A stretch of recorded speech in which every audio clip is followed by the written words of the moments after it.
जो वर्दी पिंधुची से वर्दीटे मो शरीर आत्मा ना शरीर अच्छी मोर शरीर जोटा कहते मु 18 वर्ष काल ये डिपार्टमेंट को देकी बेकार करदेली मो जीवन 18 वर्ष काल बेकार कर देछि विभाग को देकी मुझे चाहूँगी आ 18 सेकेंड भी विभाग को देविनि पछे गाँव में जाकि चाषबास करी चलि चषा छुआ न्याय मत मिल नाला कहीं विरोध में एत प्रमाण थी मो सपोर्ट रे सब जिन प्रमाण आसी विरोध में जापर भी से जिनटा को गोटे कुचक्रांत करके लुचेवाई सब प्रमाण पत्र लिभेवाई गोटे षड्यंत्र रची ना मु चुप केबे भी रही कहीं जेहेतु मु सही मो भाया अनेक भाई भौणी मानू अत्याचार हुए मुझे कहूनी खाली झील को हुए प्रत्येक सिपाही हाबिलदार होमगार्ड भाई भौणी मानू ये जो ऑफिसर माने भावती कौन कि आमर पैतृक जागिरे माने यहाँ ठीक कथा कि आज्ञा चाकरी बड़ हो सान हो समस्ते स्वाभिमान सहित कम करने आसी था ट्राफिक से आरआई ये करके चक्रांत करके मत देता किंतु मत फरक पड़ेनी मु कौटी ड्यूटी करी आमे जेबे डिपार्टमेंट रे जॉइन करिचु शपथ करिचु हमको जहाँ ड्यूटी देबे आमे आज्ञा करिवु काम आम पाई इम्पोर्टेंट स्वाभिमान रे काम जदि करबा को मिलुची सब जगह करिवु जेबे थारु देइछि इस्तफा पत्र सेबे ठारु मु विभाग रो नुह बोली मु निजको भाभी सारी कहीं मु एतिकी सही आज्ञा आउ खाली डिपार्टमेंट पाई मोर जति कर्तव्य थिला बोली मु टिके भाबुतिली बोली एबे पर्यंत अछि आज कोन आंदोलन रे बसली कोन एक्चुअली मु मासे हेलाणी कंप्लेन करथिली आरआई गोविंद नारे शुभकांत साहू नारे RI first writer Shubhkant Sahu नारे तो ए बाबद आम एसपी जिते बड़े छोट प्रतिश्रुति गोटे देते कि ना इनक्वारी हम दोषी को दंड जी अभियोग कर अभियोगकारिणी को उचित न्याय दिज्व बोली किंतु इनक्वारी है किसी भी न्याय मत मिल नाला कहीं विरोध में एत प्रमाण थी मो सपोर्ट रे सब जिन प्रमाण आसी विरोध में जापर भी से जिनटा को गोटे कुचक्रांत करके लुचेवाई सब प्रमाण पत्र लिभेवाई गोटे षड्यंत्र रची कहीं जहाँ ना गोटे कंप्लेन हुए से लोक को प्रथम से जगह क्लोज करा जाए तापर इनक्वारी डका जाए किंतु से सेम जगह रखागला से प्रमाण पत्र लिभऊ केमती आरआई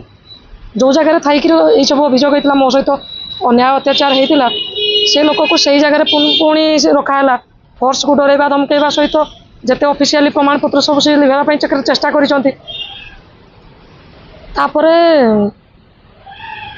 पूरा विश्वास हरईदेली कि आम विभाग मत न्याय मिल पारनी से आमरण अनशन बसती आ दरकार पड़े न्यायालय पर्यंत मुझे द्वारस्थ हेबी मु तो रिक्वेस्ट करी कि सरकार जुडिशियल इनक्वारी हो विभाग कहीं न करंतु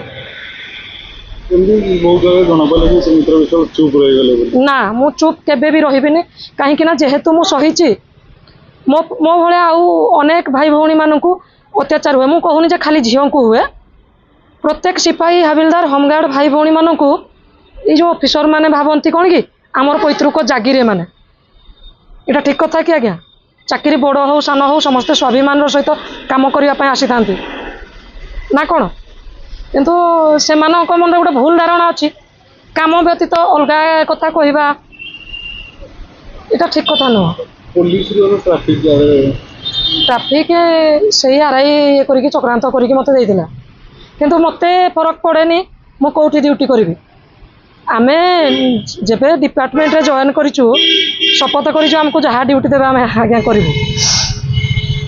काम आम पाई इम्पोर्टेंट स्वाभिमान रे काम जदि करबा को मिलुची सब जगह करिवु ट्राफिक को पठागला बोली दुखित नुह जमा किंतु षड्यंत्र करके जे करे सेटा निंदनीय विषय पूरा आपन को नहीं विधानसभा लोकसभा एमपी साधारण लोक मन में बहुत दुख प्रकाश होता केमती देखुं जो मैंने सपोर्ट रे आज मु कौन कह से लोक मानकर मानविकता अच्छी से माने बुझी पार्टी मो विभाग रे किसी लोक मो प्रति जदि अन्याय अत्याचार करुँच आमर हायर अथॉरिटी को एक कथा कहीं देखा जाऊनी पर्यंत आलोचना करते मैडम दायित्व नहीं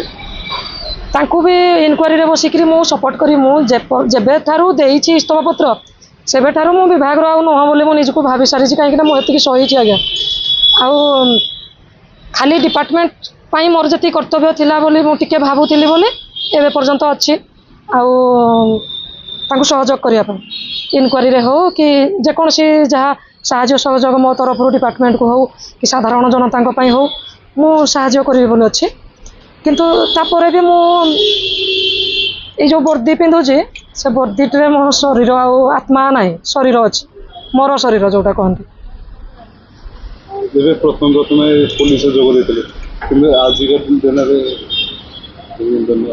ହଁ କଷ୍ଟ ତ ହୁଏ। ମୁଁ ଏବେ ତ ଭାବୁଛି ମୁଁ 18 ବର୍ଷ କାଳ ଏଇ ଡିପାର୍ଟମେଣ୍ଟକୁ ଦେଇକି ବେକାର କରିଦେଲି। ମୋ ଜୀବନର 18 ବର୍ଷ କାଳ ମୁଁ ବେକାର କରିଦେଇଛି ବିଭାଗକୁ ଦେଇକି। ମୁଁ ଏବେ ଚାହୁଁଛି ଆଉ 18 ସେକେଣ୍ଡ ବି ଏ ବିଭାଗକୁ ଦେବିନି। ପଛେ ଗାଁରେ ଯାଇକିରି ଚାଷବାସ କରିକି ଚଳିବି ଚଷା ଛୁଆ, ଆଉ କ'ଣ ଏଠି ରହିକିରି କ'ଣ ମାନ ସମ୍ମାନ ନାହିଁ ଯଦି ଏଠି ରହିକି କ'ଣ କରିବି କୁହନ୍ତୁ। ଏବେ ସମୁଦ୍ର ବିଷୟରେ କ'ଣ ଚାହୁଁଛନ୍ତି? ମୁଁ ଏବେ ଚାହୁଁଛି ଦୋଷୀକୁ ଦଣ୍ଡ ମିଳୁ, ଆଉ ମୋତେ ନ୍ୟାୟ ମିଳୁ। RI ଗୋବିନ୍ଦ ମାହାରିକୁ ବି ଦଣ୍ଡ ମିଳୁ, ଶୁଭକାନ୍ତ ସାହୁକୁ ଏଇ ଜିଲ୍ଲାରୁ ପାର କରିକିରି ଶୁଭକାନ୍ତ ସାହୁକୁ ବି ପାର କରାଯାଉ ଜିଲ୍ଲାରୁ। ତାଙ୍କୁ ସିନା ଓଡ଼ିଶା ଭିତରେ ଅଲଗା ଜାଗାକୁ ନ ବଦଳେଇ ପାରିବେ କିନ୍ତୁ ଆମ ରେଞ୍ଜ ଭିତରେ ତ ଆମ IGNCR ସେ ବଦଳି କରିପାରିବେ ତାକୁ। ଏଇ ଜିଲ୍ଲାରେ ନ ରହିବା ଦରକାର। ଶୁଭକାନ୍ତ ସାହୁକୁ ପନିସମେଣ୍ଟ ମିଳିବା ଦରକାର, ଆଉ